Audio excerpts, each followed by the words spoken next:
মহাভাগৱতৰ জন্ম কেনেকৈ হ'ল? মহাভাগৱতৰ স্ৰষ্টা ব্যাসদেৱৰ প্ৰকৃত যিটো উদ্দেশ্য, সেই উদ্দেশ্যৰ লগত কৰ্মময় জীৱনৰ কি সম্বন্ধ, আৰু এই সম্বন্ধৰ লগত ভগৱন্তৰ যি মহৎ উদ্দেশ্য, এই সমস্ত কথা ব্যাস আৰু নাৰদৰ সংবাদৰ জৰিয়তে বৰ্ণিত হৈছে। এই গুৰু সমস্ত ইতিমধ্যে আপোনালোকে পাই আহিছে যে এই মহাভাগৱত, যিখন মহাভাগৱত আজি আমি কলিযুগৰ লোকসকলে পাইছোঁ, যদিও এই মহাভাগৱত বৈকুণ্ঠৰ ভাগৱত নানা ধৰণৰ মাজেৰে আহি আহি আজি কলিযুগৰ নৰসকলে পাইছে। এই কলিযুগৰ নৰসকলে পোৱা মহাভাগৱতখন প্ৰথমতে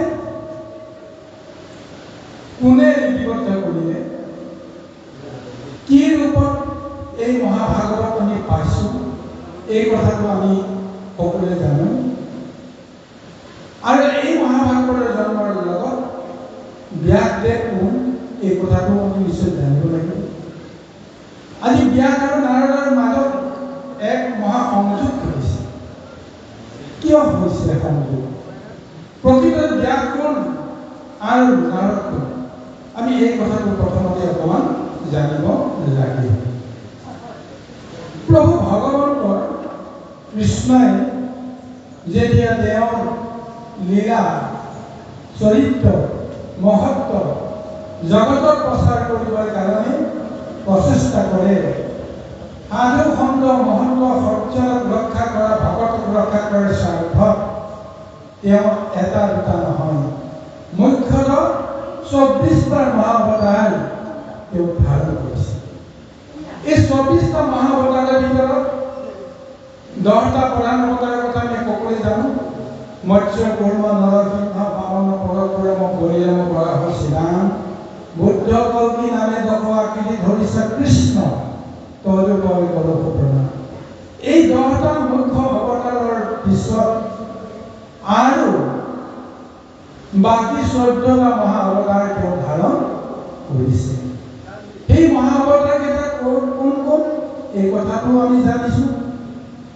সেই মহা অৱতাৰৰ ভিতৰত চাৰিহিত সনক কুমাৰ সনাতন, তাৰপিছত কপিল দত্তাত্ৰেয় যজ্ঞ নাভি ঋষভ, তাৰ মাজতে আহিল নাৰদ, তাৰ মাজতে আহিল ব্যাস ধনন্তৰী নৰনাৰায়ণ মোহিনী ইত্যাদি ইত্যাদি ৰূপত তেওঁ এই মহাৱতাৰ ধাৰণ কৰিছে। এই মহাৱতাৰৰ ভিতৰত যাৰ আজি মহাভাগৱতৰ প্ৰথম আখ্যান ৰূপত ব্যাস নাৰদৰ সংবাদ চলিছে, এই ব্যাস আৰু নাৰদো ভগৱন্তৰে এক অৱতাৰ। এতিয়া দুয়োজনৰ মাজত সেই মহা অৱতাৰৰ যিটো লক্ষণ জগতত কিন্তু দেখুওৱা নাই। তেওঁলোকে সাধাৰণ এজন ভগৱন্তৰ সেৱক এনেদৰে জগতক তেওঁলোকে দেখুৱাইছে। ভগৱন্তৰ এজন ভকত এই ৰূপে তেওঁলোকে জগতক দেখুৱাইছে। তাৰ মাজতে এই ব্যাস আৰু নাৰদৰ মাজত এক প্ৰকাৰ ভুল ত্ৰুটি আলোচনা কৰিছে, দুখ দিছে। ইজনে সিজনৰ ওচৰত নিজৰ কৰ্তব্যখিনি কৰিবৰ কাৰণে এতিয়া বাট বিচাৰি ফুৰিছে। নাৰদেতো সদায় নাৰায়ণ নাৰায়ণ নাম লৈ লৈ তেওঁ ভগৱতী মাৰ্গৰ বাটটোৱে তেওঁ বিচাৰি আছে আৰু জগতকো সেই বাটটোৰ সন্ধান দি আছে। আৰু ব্যাসে কি কৰিছে? ব্যাসে সমস্ত জগতে তৰক কৰি ভগৱন্তৰ কিছু ৰহস্য তত্ত্ব সৰ্ব সাধাৰণে সকলোৱে যাৰ যেনেকুৱা মনৰ শক্তি, যাৰ যেনেকুৱা মানে আসক্তি, সেই অনুসাৰে সকলোৱে ভগৱন্তৰ কিঞ্চিত পৰশ পাঠ কৰি 14 শাস্ত্ৰ 18 পুৰাণ বেদ উপনিষদ ইত্যাদি ইত্যাদি সমস্তবিলাক তেওঁ ৰচনা কৰিলে। ৰচনা কৰাৰ মূলতে কি হ'ল? ভগৱন্তে ভগৱন্তৰ নিজৰ দুখ কথাকে জানো বিভিন্ন ৰূপে প্ৰকাশ কৰিবলৈ যত্ন কৰা নাই জানো? ব্যাসকো যদি ভগৱন্তৰে যদি অৱতাৰ বা ভগৱন্ত বুলি যদি আমি জ্ঞান কৰোঁ, তেতিয়াহ'লে তেওঁ অজ্ঞানতাৰ এটা ৰূপ বেলেগক দেখুৱাই যিখিনি তেওঁ পাইছে সেইখিনিকে জগতক বিলাবৰ কাৰণে প্ৰযত্ন কৰি তেওঁ সাধাৰণ এজনৰ ৰূপ লৈছে আৰু সেইজনে ভগৱন্তৰ সমস্ত তত্ত্ব দাঙি ধৰিবৰ কাৰণে 14 শাস্ত্ৰ 18 পুৰাণ বেদ উপনিষদ ইত্যাদি ইত্যাদি ৰচনা কৰিছে, যাৰ ফলত দেখা দিছে যে তেওঁৰ মনত এক অস্থিৰতা। যিমানেই যি কৰ্ম নকৰক কিয় সেই কৰ্মৰ জৰিয়তে বেলেগে তেওঁক প্ৰশংসা কৰিছে। অসাধ্য কৰ্ম এটা সাধন কৰি জগতৰ কৃপাৰ কাৰণে তেওঁ কৰ্মখিনি কৰিছে। সেই কৰ্মখিনিয়ে জগতক আনন্দিত কৰিছে, অথচ ব্যাসে নিজে নিজে সেই কৰ্মখিনি কৰি আনন্দ লাভ কৰিব পৰা নাই। যাৰ কাৰণে তেওঁ উগল থুগল মন এটা লৈ বদৰিকাশ্ৰমত তেওঁ পাইচাৰি কৰি আছে। ইফালৰ পৰা সিফালে গৈছে, সিফালৰ পৰা সিফালে গৈছে। মনত কোনো কাৰণতে তেওঁ শান্তি ভাৱনা এটা নাই। আৰু ইফালে প্ৰভু ভগৱন্তে বৈকুণ্ঠৰ পৰা প্ৰত্যক্ষ কৰি আছে যে এইজন মোৰ মহাভকত ৰূপত যেতিয়া মোৰ গুণনাম কীৰ্তনকে প্ৰচাৰ কৰিবৰ কাৰণে বহুত কৰিলে, অথচ তেওঁৰ মনত শান্তি নাই। নিশ্চয় কিবা নহয় কিবা এটা তেওঁৰ মনত দুখ আছে।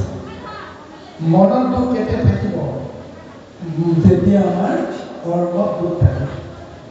আমি যি কৰ্ম কৰোঁ, এই কৰ্মত যদি আমাৰ বিশ্বাস নাথাকে, কৰ্মত যদি আমাৰ দৃঢ়তা নাথাকে, কৰ্মত যদি আমাৰ আনন্দ নাথাকে, লোককে দেখুৱাই কৰিব লগা কৰ্ম এটা কৰিবলৈ যাওঁতে আমাৰ এনেকুৱা দ্বিধাগ্ৰস্ত অভাৱ স্বভাৱতা আহে।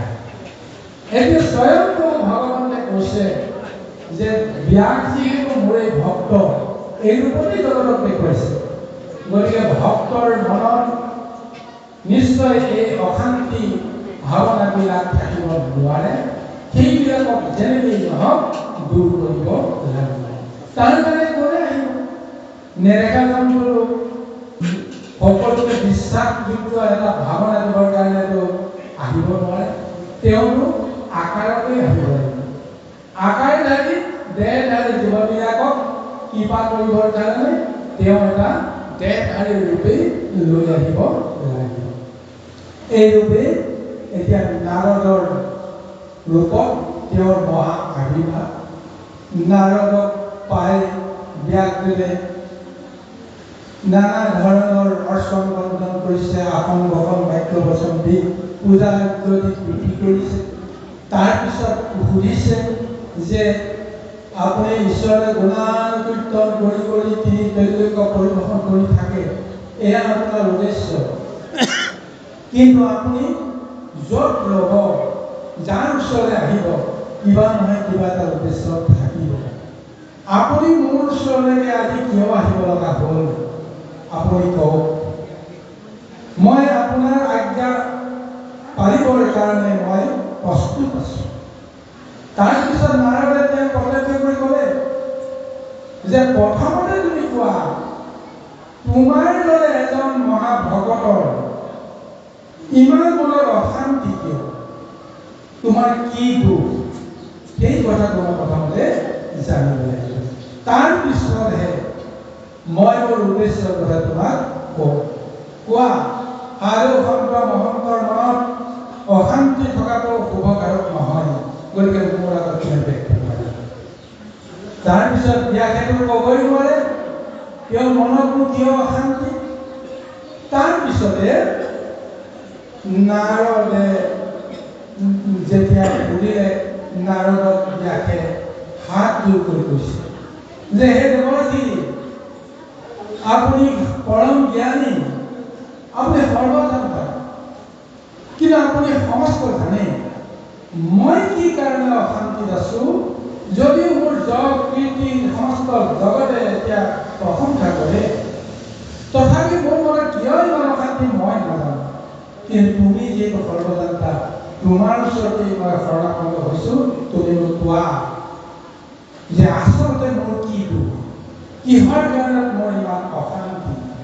এইবুলি যেতিয়া ব্যাসে সুধিলে, তাৰপিছত নাৰদে অতি হাস্য বদনেৰে সৈতে তেওঁ এক প্ৰকাৰ উপলকাৰ সুৰত এটা কথা তেওঁক ব্যক্ত কৰি দিছে যে তোমাৰ মোৰ অশান্তিৰ কাৰণ মই জানো।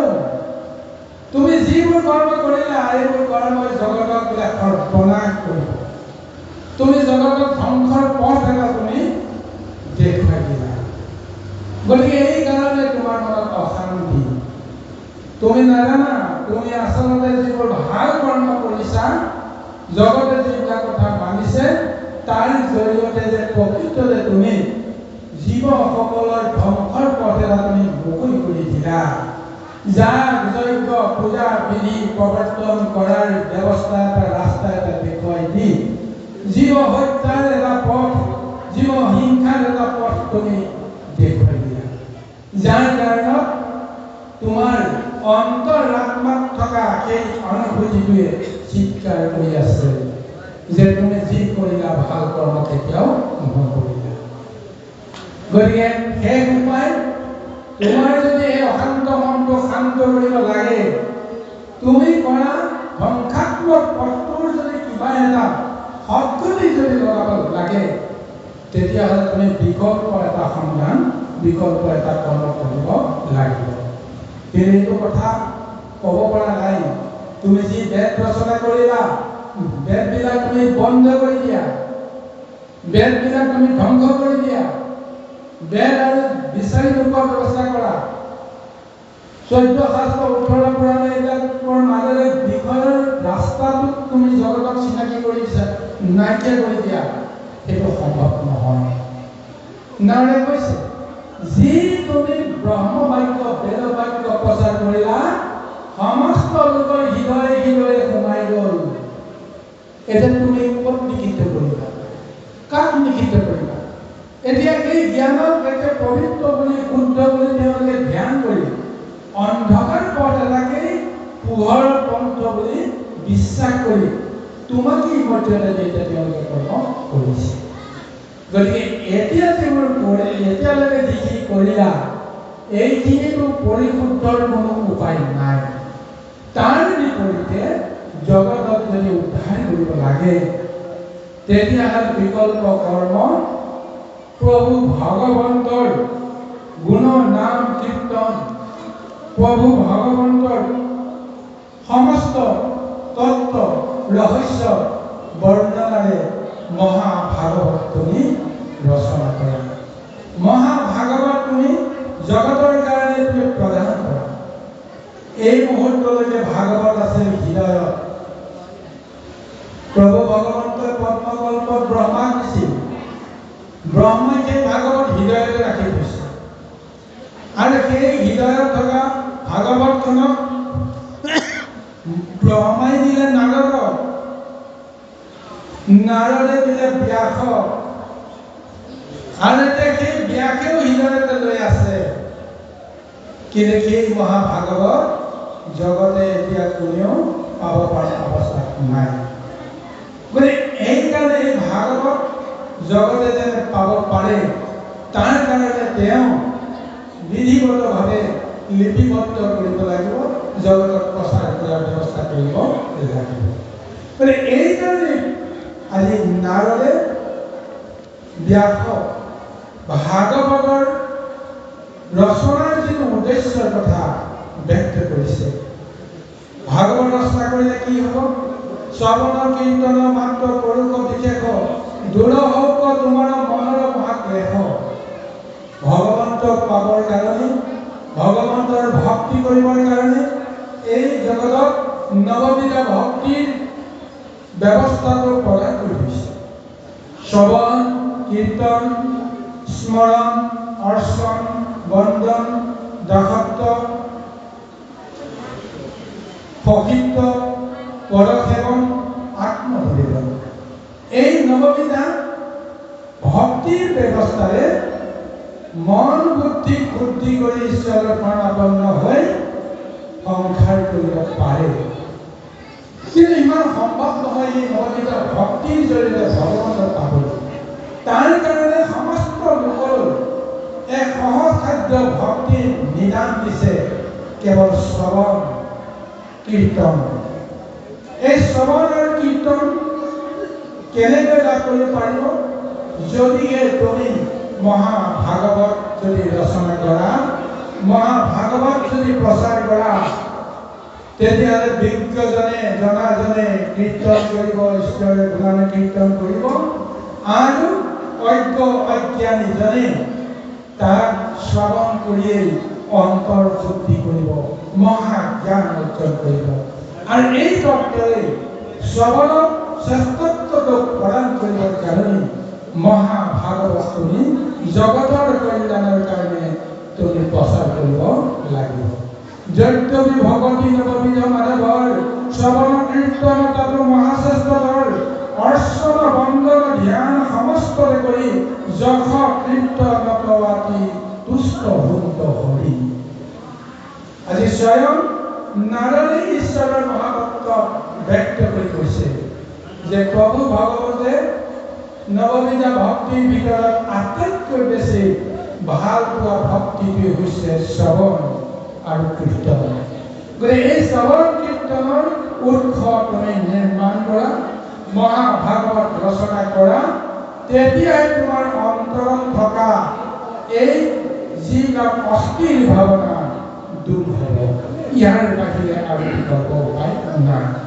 গীতাটো সেই কথাকে কৈছে, যদি তুমি কিবা এটা কৰ্ম কৰি যদি তুমি আনন্দ উপভোগ কৰা, মহাসুখ অনুভৱ কৰা, তেতিয়াহ'লে জানিবা তোমাৰ কৰ্ম সাৰ্থক হৈছে। আৰু যদিহে তুমি কিবা এটা কৰ্ম কৰি তুমি যদি নানা ধৰণৰ যে আত্মবিশ্লেষণত প্ৰমত্ত থাকিব লগা হয়, ভুল হ'ল নে শুদ্ধ হ'ল তুমি যদি এনেকৈ নিজৰ মাজতে যদি অংক কৰি থাকিব লগা হয়, তেতিয়াহ'লে সেইটো কেতিয়াও কৰ্ম হ'ব নোৱাৰে। সেই কৰ্মই কাৰোবাক অপকাৰ কৰিব। যি কৰ্ম কৰিলে জীৱৰ কল্যাণ সাধনৰ পৰিৱৰ্তে জীৱৰ অকল্যাণ সাধন হয়, জীৱৰ প্ৰতি অন্যায় কৰা হয়, সেইটো কেতিয়াও কৰ্ম হ'ব নোৱাৰে। আজি এই কৰ্ম আৰু অকৰ্মৰ ভিতৰত এতিয়া ব্যাসদেৱৰ জৰিয়তে বিশ্লেষণ কৰা হৈছে। এতিয়ালৈকে তুমি যিমানবিলাক কৰ্ম কৰিলা, এইবিলাক বিষয়ৰ কৰ্মৰ লগত জড়িত থকাৰ সূত্ৰে সেইবিলাক শুদ্ধ কৰ্মত নকৰি হয় বিকৰ্ম হৈছে, নহয় অকৰ্ম হৈছে। কিন্তু যদি তুমি সকৰ্ম কৰ্মক যদি সকৰ্মৰ ৰূপত তুমি যদি উন্নীত কৰিব বিচাৰা, তেতিয়াহ'লে তুমি ভাগৱত ৰচনা কৰা। ভাগৱত ৰচনা কৰি তোমাৰ মন বুদ্ধি শুদ্ধি হৈ তুমি মনত কিমান আনন্দ লাভ কৰিবা, তাৰ প্ৰমাণটো তুমি পাবা। আহক পৰৱৰ্তী কালত নিশ্চয় ভাগৱতে মহাভাৰতে দিব কিয় শ্ৰৱণ কীৰ্তনৰ কাৰণত ভাগৱত ৰচনা কৰিব লাগে। জয় কৃষ্ণ।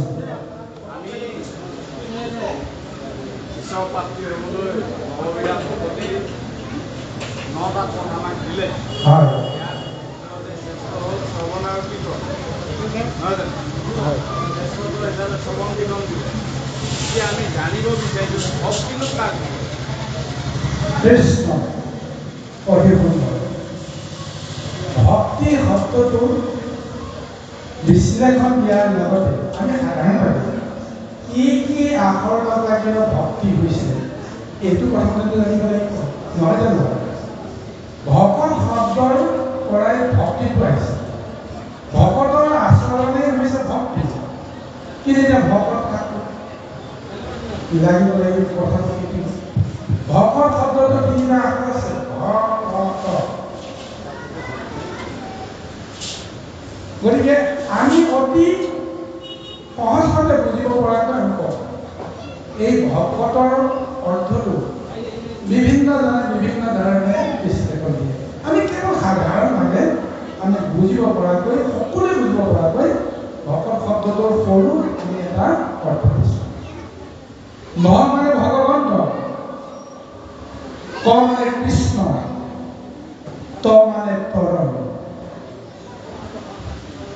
ভগৱন্ত কৃষ্ণ তৰণৰ উপায় বুলি জ্ঞান কৰি যিজনে সেই কৃষ্ণকে শৰণ লৈ সেই কৃষ্ণৰ দাস বুলি নিজকে সমৰ্পণ কৰি যি কৰ্ম কৰে, সেই কৰ্মটোৱেই হৈছে ভকতি কৰ্ম।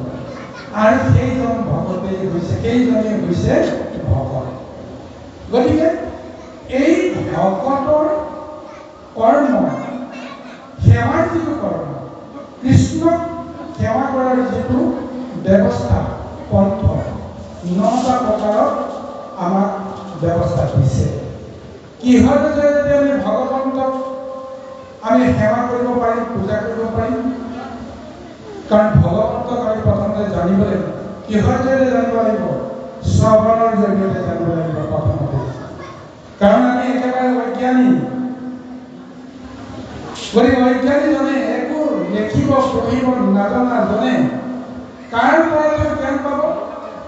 গুৰুৰ পৰা তেওঁ জ্ঞান পাব, বা কোনোবা জনে সিদ্ধ জ্ঞানীজনে যি ক'ব তাকেই চৰম সত্য বুলি শুদ্ধ বুলি তেওঁ দৃঢ় বিশ্বাসেৰে যেতিয়া তেওঁ জ্ঞান কৰিব তেতিয়া তেওঁ শ্ৰৱণ শুদ্ধ হ'ব।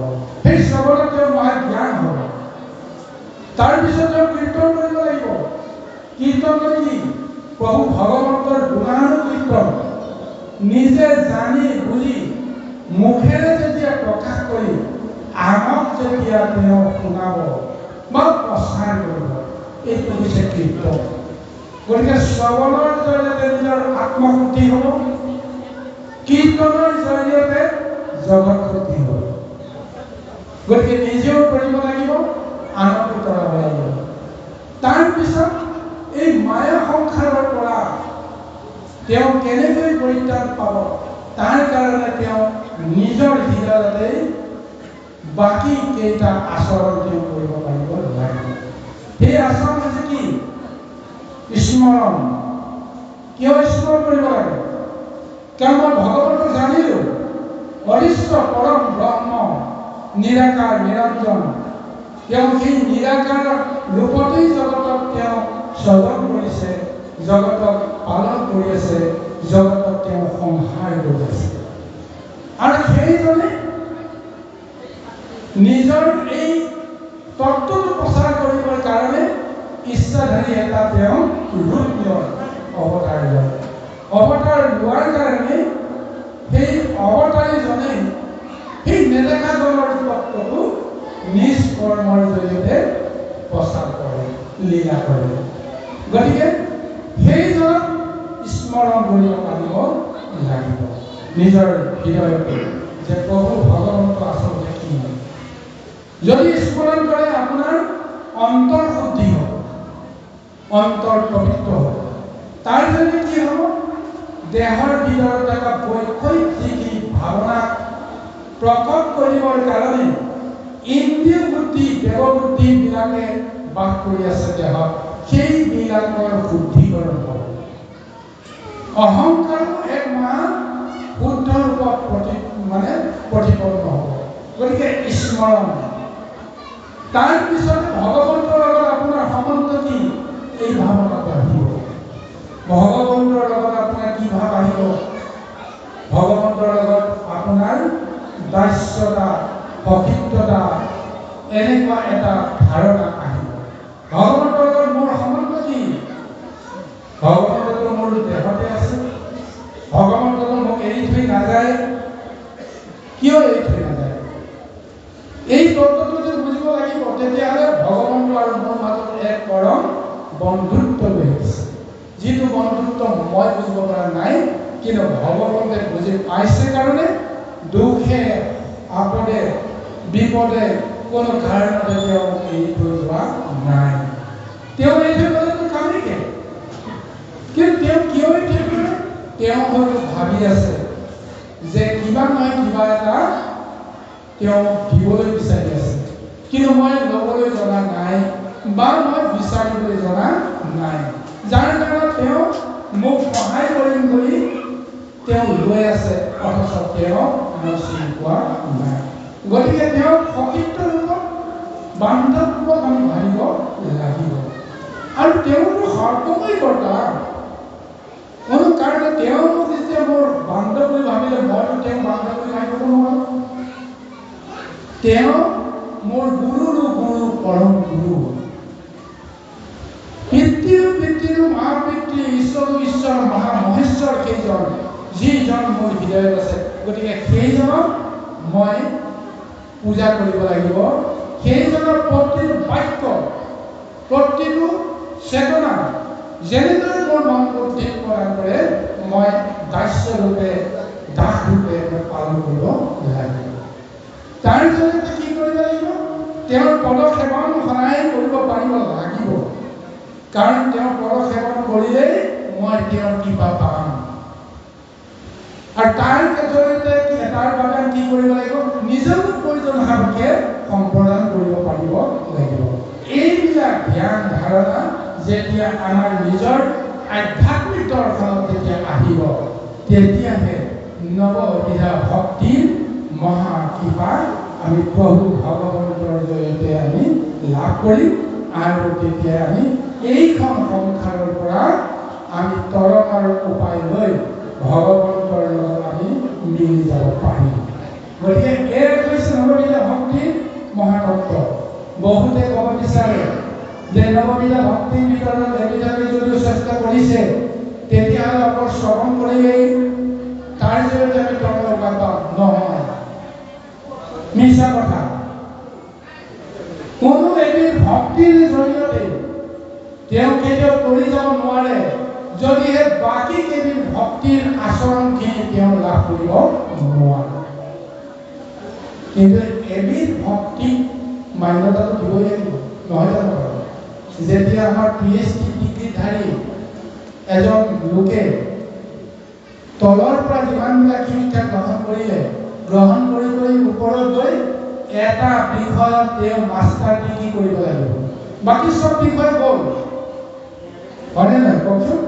তাৰ পিছত এই এটা বিষয়ৰ পৰা গৈ এটা টপিক বাছি ল'ব, সামান্য এটা বিষয়বস্তু বাছি ল'ব, যিটো বিষয়বস্তুৰ ওপৰত তেওঁ গৱেষণা কৰিব, গৱেষণা কৰি তেওঁ ডক্টৰেট ডিগ্ৰী তেওঁ লাভ কৰিব। ডক্টৰেট ডিগ্ৰী লাভ কৰিলে ক'ব পাৰিব যে অসমীয়া বোলে অমুক বিভাগত মাষ্টাৰ ডিগ্ৰী কৰিলে, গতিকে সেইটো ছাবজেক্টৰ তেওঁ উপযুক্ত বুলি আপুনি ক'ব নেকি? নহয়, সেইটো ছাবজেক্টত তেওঁ উপাধিটো ল'বলৈ যাওঁতে ক ফালাৰ পৰা আৰম্ভ কৰি ক ফালাৰ পৰা আৰম্ভ কৰি যোদ্ধাঘৰৰ পৰা আৰম্ভ কৰি পাটিগণিতৰ পৰা নেওতাৰ পৰা আৰম্ভ কৰি ভূগোল বিজ্ঞান সমস্তখিনি তত্ত্ব তেওঁ লাভ কৰি গৈ সমাজ বিজ্ঞান আধ্যাত্মিক জ্ঞান সমস্তখিনি তেওঁ লাভ কৰিব লাগিব।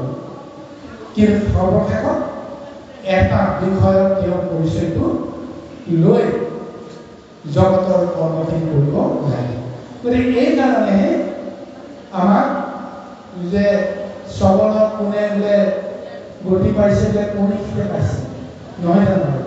অৰ্চনাত কোনে পালে বোলে অম্বৰীকে পালে, কীৰ্তনত কোনে পালে বোলে নাৰদে পালে, পদসেৱনত কোনে পালে বোলে ব্ৰহ্মাই পালে, ইত্যাদি ইত্যাদি। আমাক দাস্যত কোনে পালে, সখীত্বত কোনে পালে, আমাক একোটা উদাহৰণেই দিছে। কিন্তু সেইসকলেও এটা বিষয়তে আটাইতকৈ বেছি তেওঁলোকে প্ৰভাৱিত হোৱাৰ কাৰণে সেইটো বিষয়তে গতি পোৱা বুলি আমাক কেৱল দৰ্শন কৰি দিছে। কিন্তু বাকী নৱবিধা ভক্তিৰ তেওঁ অধিকাৰী হ'বলৈ লাগিব। গতিকে তাৰ ভিতৰত কৈছে আজি ব্যাখ্যা কৰে একেবাৰে অজ্ঞানীজনক প্ৰথমতে ভক্তি দৰ্শনটো দিয়াৰ কাৰণে শ্ৰৱণৰ প্ৰয়োজন হ'ব। কীৰ্তন যদি নাথাকে শ্ৰৱণ কোনে কৰিব? কোনোটা নাথাকিলে জানো কোনোবাই কোনোটা থাকিব জানো? নাথাকে। গতিকে সেইকাৰণে আজি ব্যাসক এই তত্ত্বটো প্ৰদান কৰিছে যে সংসাৰত সমস্ত লোকে যিহেতু ভগৱন্তৰ মাজত গতি আৰু মুক্তি পাব লাগে তাৰ ব্যৱস্থাটো কৰিব লাগিব। এক প্ৰকাৰ ভগৱন্তে আমাৰ লগত লীলা কৰা নাই, নিজৰ লগতে লীলা কৰি আছে। একেবাৰে ভুলে শুদ্ধে কৰ্ম কৰা ব্যাসৰ ৰূপ লৈ ভগৱন্তে কৰ্ম কৰি আছে। আৰু ভুলটো আঙুলিয়াই দি শুদ্ধটো দিবৰ কাৰণে কোনে আহিছে? স্বয়ং ভগৱন্তে নাৰদটো আহিছে। আৰু তাৰ তত্ত্বটো বিশ্লেষণ কৰিবলৈ কৈছে নিজৰে তত্ত্ব পৰম ব্ৰহ্ম ভগৱন্ত নাৰায়ণৰ তত্ত্বটো নিজেই প্ৰচাৰ কৰিবৰ কাৰণে কৰ্মখিনি কৰিছে, হয়নে নহয় কওকচোন? গতিকে এই তত্ত্বতে যদি আমি চাওঁ তেতিয়াহ'লে নিজৰ আত্মদৰ্শনত নিজৰ ছবিটো আমি নিশ্চয় দেখা পাম। কোনজন ভগৱন্তক পাবৰ কাৰণে আজি আমি মহাভাগৱতৰ আশ্ৰয় লৈছোঁ। বাহিৰত থকা ভগৱন্তক বিচাৰিলে যেন আমি পাম জানো? তীৰ্থে তীৰ্থে ভ্ৰমণ কৰিলেও, গোটেই জীৱনটো ভ্ৰমণ কৰিলেও আপুনি ভগৱন্তৰ ৰূপধাৰী কোনোবা এজনক পাম বুলি আপুনি কেতিয়াও আশা কৰিব নোৱাৰে। গতিকে সেই ভগৱন্তক আপুনি নিজে নিজে যদি উদ্ধাৰ কৰিব বিচাৰে, পাব বিচাৰে, ভাগৱত হৈছে এখন দৰ্পণ, এখন আইনা। ইয়াত মলি লাগি আছে। সংসাৰৰ মলিয়ে আমাক কি কৰি আছে? দেখা আটোকো নেদেখা কৰি আছে, ধোঁৱা কৰি আছে। ভাগৱতৰ তত্ত্বই শুদ্ধ ৰূপত পৰিষ্কাৰ কৰিব সংসাৰৰ এই দাপোনখন। হৃদয়ত থকা এই সংসাৰ দাপোনখন যেতিয়া পৰিষ্কাৰ কৰিব, তেতিয়া নিজৰ স্বৰূপটো নিজেই আইনাৰ সন্মুখত থিয় হৈ আমি দেখা পোৱাৰ দৰে ভাগৱতৰ প্ৰতিটো তত্ত্বত আমাৰ নিজৰ ৰূপ দৰ্শনটোহে আমি দেখিবলৈ পাওঁ।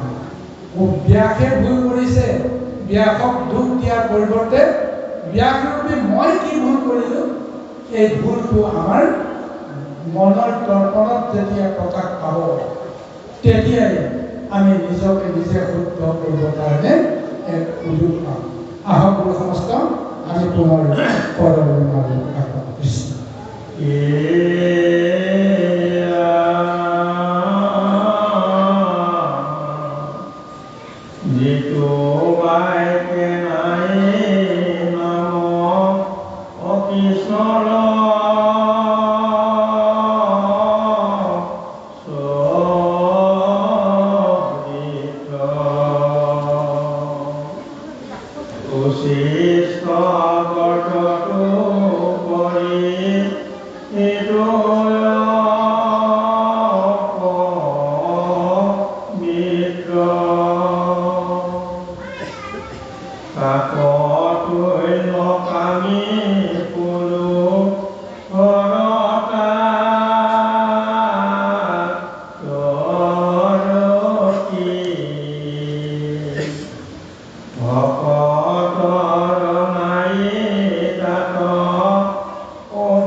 ব্যাসৰ আগত ভগৱন্তৰ এটা চৰিত্ৰ বিশ্লেষণ দিছে নাৰদে।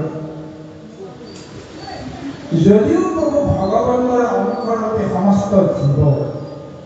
সমস্ত জীৱকেই তেওঁ যিহেতু আপোন বুলি তেওঁ গণ্য কৰি সেই জীৱৰ দেহতে অন্তৰাত্মা ৰূপে তেওঁ বিৰাজিত হৈ থাকে। কিন্তু এই মায়া সংসাৰত কৰ্ম কৰিবলৈ যাওঁতে এই জীৱবিলাকৰ ভিতৰত যি নৰয়, বিশেষকৈ নৰসকলৰ কথা কৈছে, 84 লক্ষ যদি এই সংসাৰত প্ৰভু ভগৱন্তে সৃষ্টি কৰিছে, তাৰ ভিতৰত একমাত্ৰ নৰতলৰ দেহ যিসকলে লাভ কৰিছে সেইসকল শ্ৰেষ্ঠতৰ জীৱ। এই শ্ৰেষ্ঠতৰ জীৱবিলাকৰ ভিতৰতো যিসকল নৰে কৃষ্ণৰ গুণানুকীৰ্তন কৰি অতি আনন্দিত হয়, সেইসকল ভক্তক তেওঁ আটাইতকৈ বেছি ভাল পায়। কিয়নো ভগৱন্তৰ মহা গুণ তত্ত্বই তেওঁলোকক এনেদৰে মোহিত কৰে, সেই গুণ লীলা তেওঁলোকে কীৰ্তন কৰি আত্মহাৰা হৈ থাকে। এইটো দেখাৰ লগে লগে ভগৱন্তলৈ ৰৈ থাকিব নোৱাৰে। চাওকচোন প্ৰভুসকল, আমি সকলোৱে কৰ্ম কৰি আছোঁ। আমি কি কৰ্ম কৰিছোঁ, ভাল কৰিছোঁ, বেয়া কৰিছোঁ, আমি কোনেও আমি লক্ষ্য কৰা নাই। কিন্তু আমাৰ কৰ্মবিলাক প্ৰত্যক্ষ কৰি কোনোবাজনে আমাৰ যদি ভাল দিশ এটা যদি তেওঁ যদি বিশ্লেষণ কৰি বিচাৰি পায় আৰু সেই কৰ্মখিনি গুণখিনি যদি আনৰ আগত কৰি ফুৰে, মই যদি কিবা প্ৰকাৰে জানো মোৰ মনটো কিমান ভাল লাগিব কওকচোন। যিটো কথা মই ভবাই নাই, মই কিমান ভাল কাম কৰিলোঁ, কিন্তু কোনোবা এজনৰ আগত মোৰ প্ৰশংসা কৰি আছে, মোৰ কৰ্মৰ যশ গুণ কীৰ্তন কৰি আছে, এই কথা কথাটো যদি মই উপলব্ধি কৰোঁ, জানিব পাৰোঁ, সেইজনৰ প্ৰতি মোৰ অন্তৰখন কেনেকুৱা হয় কওকচোন। তদ্ৰুপ ভগৱন্তে ভকতৰ লগত সেইটো সম্বন্ধ কৰে। যিজন ভকতে ভগৱন্তৰ পৰা একো নিবিচাৰে, যিজন ভকতে ভগৱন্তৰ মহাগুণাৰ কীৰ্তন কৰি আনন্দ লাভ কৰে, গতিকে সেইজন ভকতকে কিমান ভাল পায়। গতিকে আজি নাৰদে কৈছে, যদি ভকতে কৃষ্ণৰ গুণানুকীৰ্তন কৰি থাকে, তেতিয়াহ'লে আমাৰ মাধৱ গুৰুজনে সুন্দৰভাৱে কৰি আছে, একান্ত ভকত হবে নিৰ্গুণ কৃষ্ণৰ গুণ গায়ে সদা বকিয়া যথাত বৈকুণ্ঠকো পৰি কৰি জুতিৰ হৃদয় এৰি থাকা হৰি সাক্ষাৎ কথা। সেইজন প্ৰভু ভগৱন্তক বৈকুণ্ঠ বুলি কোৱা যায়। সেইজন প্ৰভু ভগৱন্তক গুণী জ্ঞানী ধ্যানস্থসকলে তপস্বীসকলে ধ্যানতে হৃদয়তে বান্ধি ৰাখে। কিন্তু পৰম প্ৰভু ভগৱন্তে যেতিয়া পুত্ৰ এজন ভকতে যেতিয়া তেওঁৰ গুণানুকীৰ্তন কৰি থাকে, সমস্ত ত্যাগ কৰি আহি সেই ভকতৰ সংগলৈ তেওঁৰ গুণানুকীৰ্তন শুনি শুনি সেইজন ভকতে কিমানটা গুণ তেওঁ গাই আছে, প্ৰভু ভগৱন্তৰ কিমানটা নাম লৈছে, প্ৰত্যেকটো নামত এপাহ ফুল তেওঁ গাঁঠি গাঁঠি প্ৰতিজন ভকতৰ বাবে এডাল মালা গাঁঠি।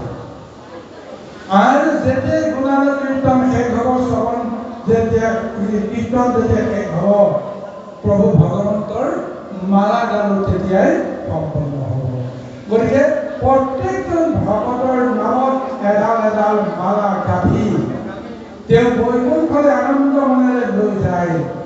আৰু পিছদিনাই সেই বৈকুণ্ঠ কৰি থকা সমস্ত পাৰিষদসকলক দেখুৱাই এই ভকতৰ গুণানুকীৰ্তন কৰি ভকতৰ নামত প্ৰভু ভগৱন্তে মালাডাল পিন্ধি আনন্দ মনেৰে তেওঁ নৃত্য কৰে। গতিকে আজি নাৰদে এই তত্ত্বটো এতিয়া ব্যাখ্যা কৰি আছে।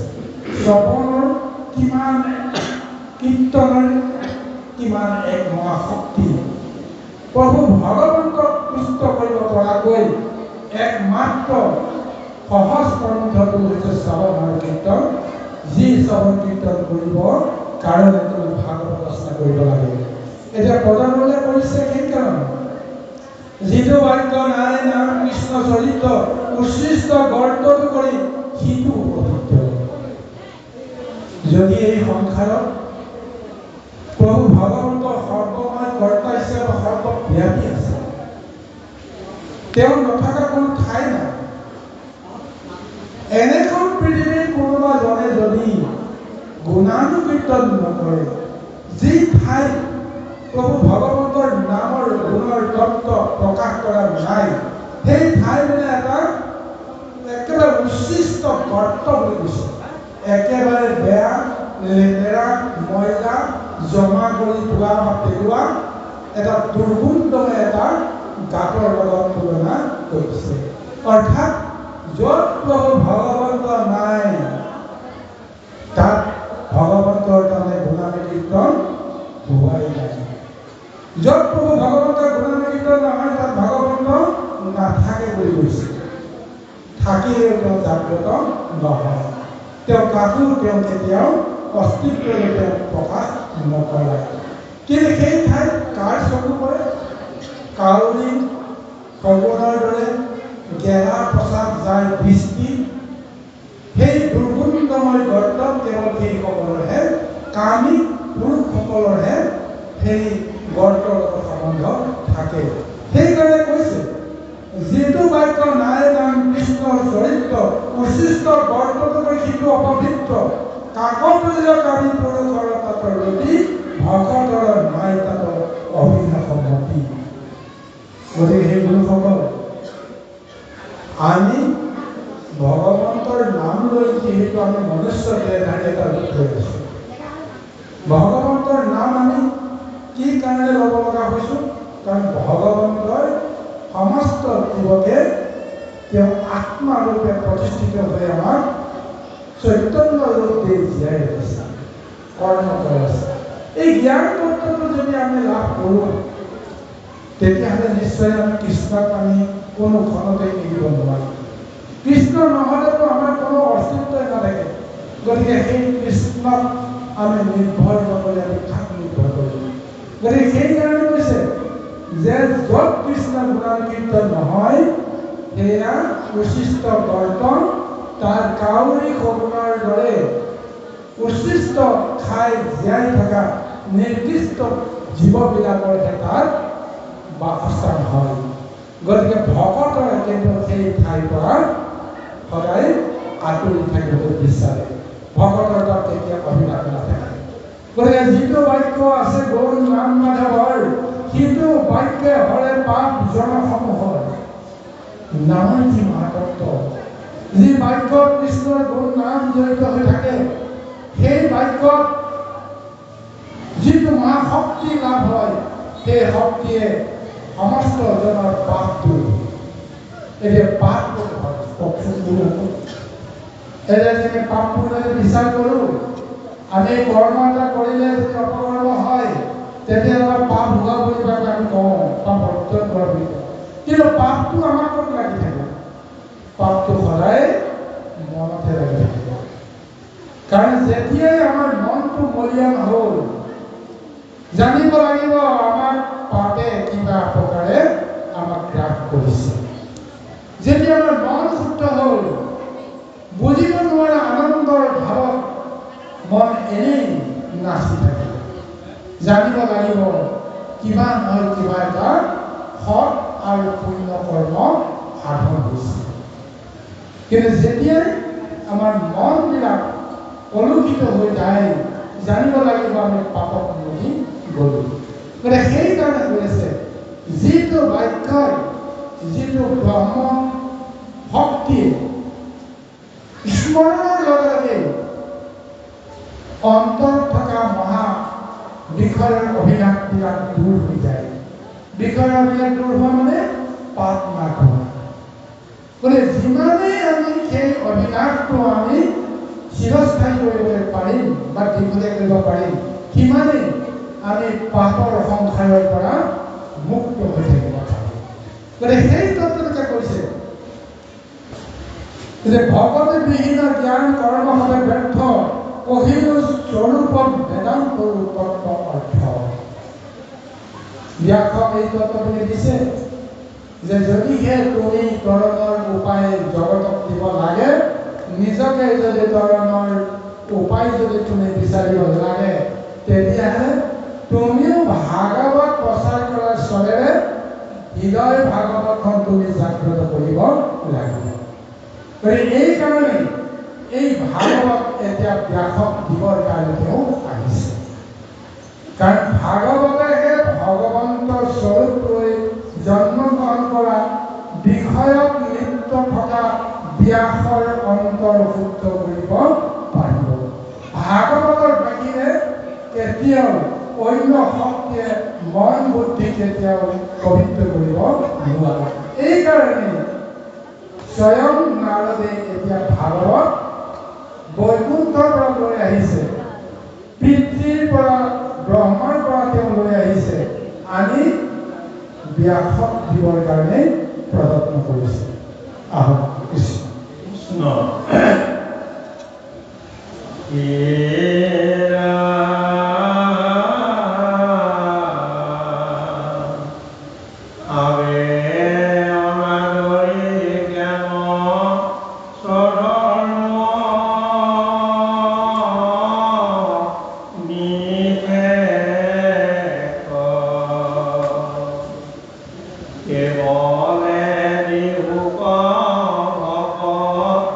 Irayo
জয় কৃষ্ণ।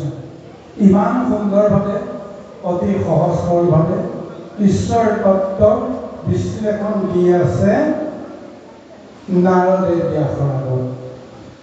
এতিয়া ব্যাসে কৈছে, গতিকে এই মুহূৰ্তত এতিয়া জীৱ তৰণৰ উপায় দিবৰ কাৰণে তুমি ভকতিৰ মহা ব্যৱস্থাটো, শ্ৰৱণ আৰু কীৰ্তনৰ ধাৰাটো তুমি বোৱাই দিবৰ কাৰণে প্ৰযত্ন কৰা।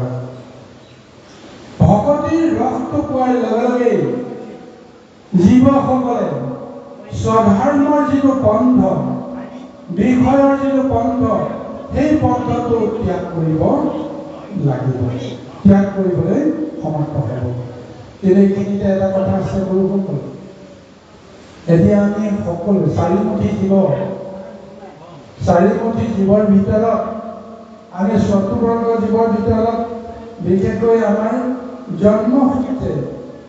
জন্মসূত্ৰে আমাৰ চাৰিটা ভাগত বিভক্ত কৰাইছে: ব্ৰাহ্মণ, ক্ষত্ৰিয়, শূদ্ৰ আৰু বৈশ্য। এই জন্মসূত্ৰে চাৰিটা বিভাগত আমাৰ সমস্তক প্ৰদান কৰিছে।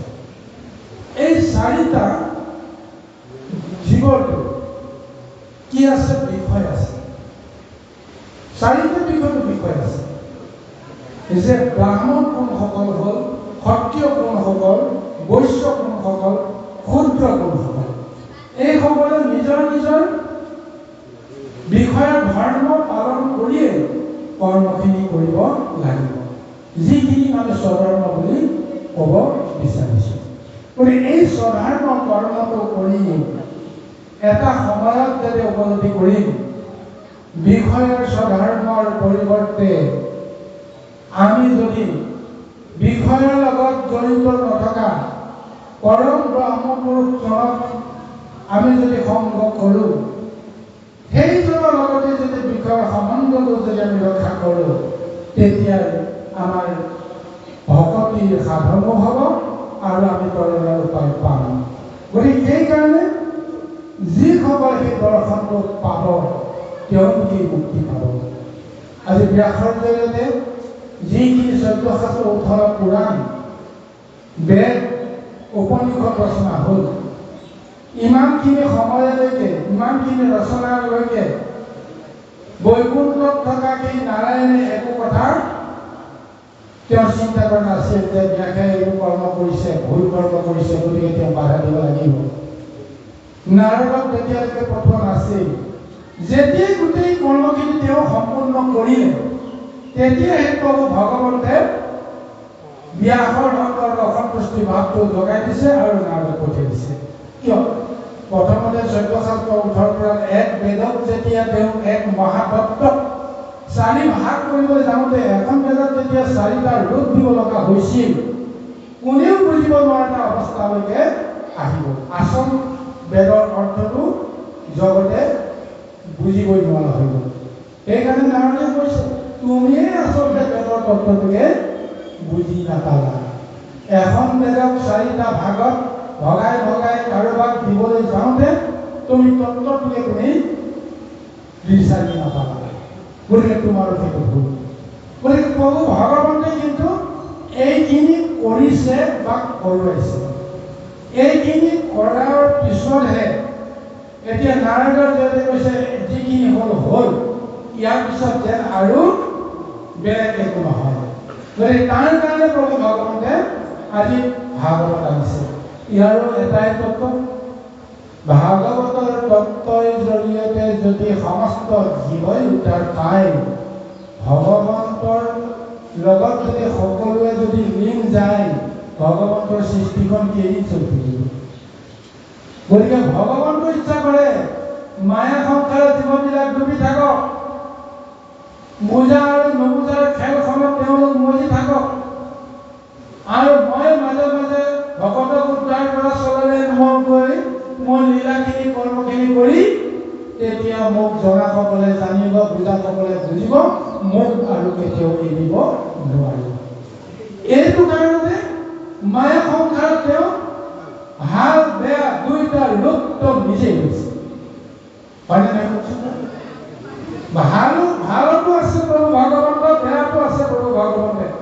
কিন্তু আমি মায়াৰ দৃষ্টিৰে আমি তাৰ গুণাগুণ বিশ্লেষণ কৰোঁ।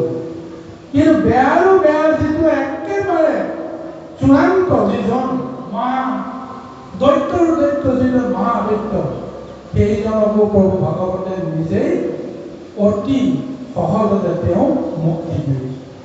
আমাৰ সমস্ত নিবলৈ স্বয়ং প্ৰভু ভগৱত নাহে, অতি বেছি দেৱলোকৰ পৰা এজন দেৱদূত পঠিয়াই দিব, হয়নে নহয়?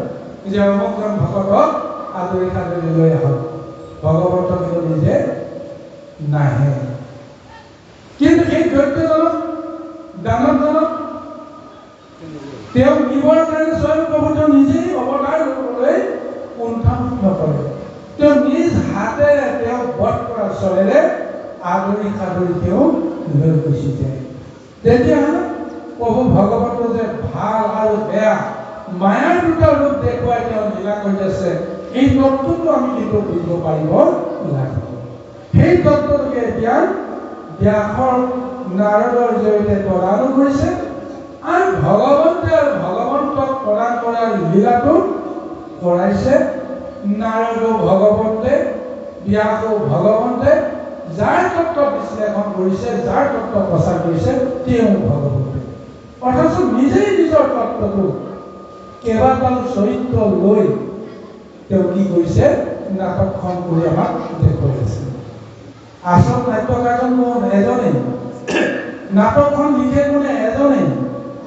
এজনেহে নাটকখন লিখে।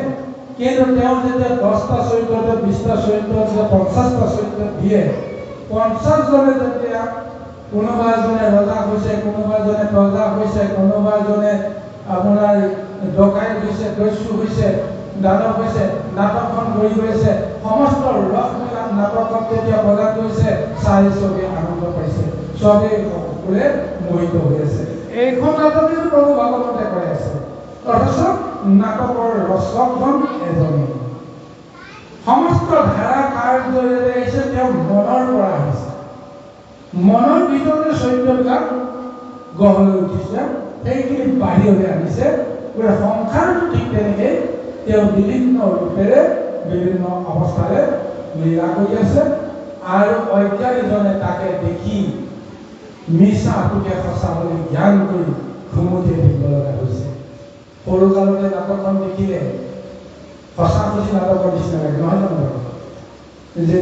যেতিয়া সীতা বনবাসৰ সীতা পাতাললৈ যোৱাৰ ভাওনাখন যেতিয়া প্ৰথমতে শুনিছিলোঁ, দেখিছিলোঁ, হনুমন্ত ওলাই আহিব, জামবন্ত ওলাই আহিব, যুদ্ধ কৰিব, এই সমস্তবিলাক দেখা পোৱাৰ লগে লগে ভাৱনা হয় সঁচাকৈ তেওঁলোকে মাটি ফুটি ওলাই আহিলে নেকি, ওলাই আহি পেলাই তেওঁলোকে এইখন কৰিছে, কৰাৰ পিছত যেতিয়া তেওঁলোকৰ মৰিলে, সঁচাকৈ মৰিলে নেকি, এনেকুৱা এটা ধাৰণা আহিছে।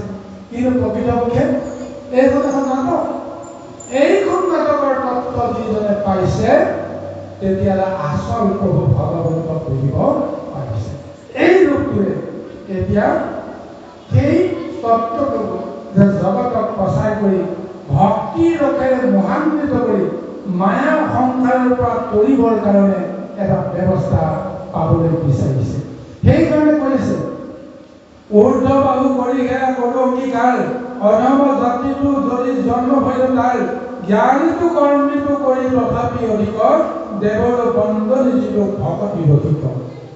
যিজনে মহাভক্তি ৰসত আপ্লুত হয়, সি যতেই জন্ম নহওক কিয়, দস্যু দৈত্য ৰাক্ষসৰ গৃহত জন্ম লাভ কৰক, সাধু সন্ত মহন্তৰ গৃহত তেওঁ জন্ম লাভ কৰক, ক'তো তেওঁৰ কোনো কাৰণতে অকল্যাণ হ'ব নোৱাৰে।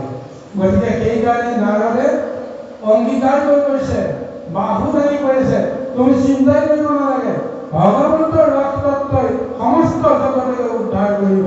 সেইকাৰণে কৈছে জ্ঞানীটো কৰ্মিত কৰি তথাপি অধিক, দেৱৰ বন্দনী যিটো ভকতি ৰখি, যিজন ভকত ভগৱন্তৰ মহা ভক্তি ৰসত যেতিয়া আপ্লুত হয়, দেৱতা সকলো তেওঁ বোলে বন্দনা কৰে, ত্ৰুটি কৰিব লগা হৈছে।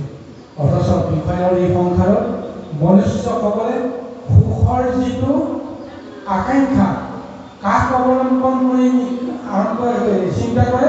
দেৱতাসকলক, হয়নে নহয়? দেৱসকলৰ কৃপা পাবৰ কাৰণে আমি সদায় বাঞ্ছা কৰোঁ, কাৰণ দেৱসকল থাকে স্বৰ্গত মহাসুখত। যদি সেই দেৱতাসকলক পূজা কৰাৰ পিছত দেৱতাই যদি কৃপা কৰে, তেতিয়াহ'লে আমিও সুখত থাকিব পাৰিম।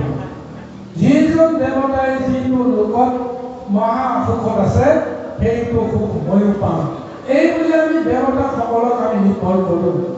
কিন্তু একান্ত ভক্তজনৰ লগত যিহেতু ভগৱন্তৰে সম্বন্ধ হৈ থাকে, সেই ভগৱন্তৰ লগত সম্বন্ধ থকা ভকতজনক দেৱতাসকলে বোলে বন্দনা কৰে, দেৱতাসকলে বোলে মহাস্তুতি কৰে। কাৰণ ভকত আৰু ভগৱন্ত মহাবলৱন্ত দুয়ো মাজত কেতিয়াও এৰি নাই। ভগৱন্ত নহ'লে যিহেতু দেৱতাসকলৰ অস্তিত্ব নাই, গতিকে ভকতসকলেও সেই ভগৱন্তৰ ৰূপতে দেৱতাসকলৰ পৰাও মহা শ্ৰদ্ধা লাভ কৰে, মহা কৃপা লাভ কৰাৰ এই সমস্তখিনি কাৰণ হয়। গতিকে সেইকাৰণে কৈছে, যেন জানি মহাবুদ্ধিমন্ত যিজন ভকতিৰ অৰ্থে মাত্ৰ কৰিব যতন। এই বিষয় সংসাৰ কৰিবৰ কাৰণে ঘোৰ সংসাৰৰ মায়া ছেদ কৰিবলৈ কাৰ শক্তি আছে? দুৰ্গম এক মহা সাগৰত সাঁতুৰি পাৰ হ'বলৈ কাৰ শক্তি আছে? যদি শক্তি নাই, কেনেকৈ পাৰ হ'ম? তাৰ সহজ বুদ্ধিটোৱে হৈছে ভক্তি। ভক্তিৰ কৰ্মৰে জৰিয়তে এই ঘোৰ সংসাৰ ভৱ সংসাৰ কৰিবলৈ এক মহা শক্তি তেওঁ লাভ কৰিব, প্ৰভু ভগৱন্তৰ মহা কৃপা লাভ কৰিব। সেইটোকে কৈছে বুদ্ধিমন্ত, যিজনে কম আয়াসতেই অসাধ্য সাধন কৰিব পাৰে। যিজন পৰম দুৰ্ভগীয়া, যিজনে নিজেই সমস্তখিনি কৰিম বুলি ভাবি কৰ্ম কৰিবলৈ যাওঁতে একো কৰ্ম তেওঁ সাধন কৰিব নোৱাৰি, বল বুদ্ধি সমস্তখিনি টুটি যাব আৰু মহা সংকট পৰি এদিন তেওঁ নিজেই ধ্বংস হৈ যাব। কিন্তু ভকতি তত্ত্বত নামৰ তত্ত্বত যিজন ভগৱন্তক সাৰথি কৰে, আনন্দ মনেৰে এই ভৱ সংসাৰ মহা সংকট তেওঁ দূৰ কৰি তেওঁ শান্তিৰে পাৰ হৈ যাব পাৰে। এই তত্ত্বটোকে এতিয়া ব্যাসৰ জৰিয়তে জগতত প্ৰদান কৰাৰ ব্যৱস্থা স্বয়ং প্ৰভু ভগৱন্তে কৰিছে, আৰু নাৰদৰ ৰূপেৰে তেওঁ এতিয়া মহা ভাগৱত গান দিবৰ কাৰণে ব্যাসদেৱৰ ওচৰত হাজিৰ কৰিছে। কৃষ্ণ কৃষ্ণ।